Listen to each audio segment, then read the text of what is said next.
So ఒక working ప్రొఫెషనల్‌గా ఉండి ఫర్దర్‌గా ఈ ప్రోగ్రామ్‌ని ఎందుకు చూస్ చేసుకున్నారు? ఇది ఓన్లీ వర్కింగ్ ప్రొఫెషనల్స్‌కి అడ్వాంటేజ్‌గా ఉండే ప్రోగ్రామా? లేకపోతే రెగ్యులర్‌గా ఎవరైతే డిగ్రీ కంప్లీట్ చేసి ఉంటారో bachelor's degree whatever it is BTech కానివ్వండి, బీబీఏ కానివ్వండి, బీసీఏ కానివ్వండి వాళ్ళకి కూడా సజెస్టబులా without having any kind of work experience? ఇది ఎవరికైనా సజెస్టబుల్ అండి. Because the reason is it's very very vast. Because మీకు మల్టిపుల్ ఆప్షన్స్ ఉన్నాయి. కెడ్జ్ ఉంది, సన్ యూనివర్సిటీస్ ఉన్నాయి, మీకు ఇంకో 2 అదర్ యూనివర్సిటీస్ ఉన్నాయి. సో మీకు 4 డిఫరెంట్ ఆప్షన్స్ ఉన్నాయి.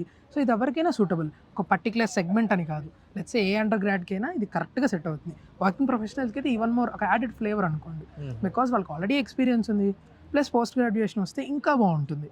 So it is for everybody and it is very very good. అంటే నేను పర్సనల్‌గా ఇన్‌ఫాక్ట్ నేను ఈ ఆప్షన్ తీసుకుంది నేను హెచ్‌సీఎల్ నుంచి క్విట్ చేసేసి నేను ఈ ఆప్షన్ తీసుకున్నాను టు ఫాలో మై డ్రీమ్స్ అన్నమాట. Okay. So that was one of the main reason which I choose in this.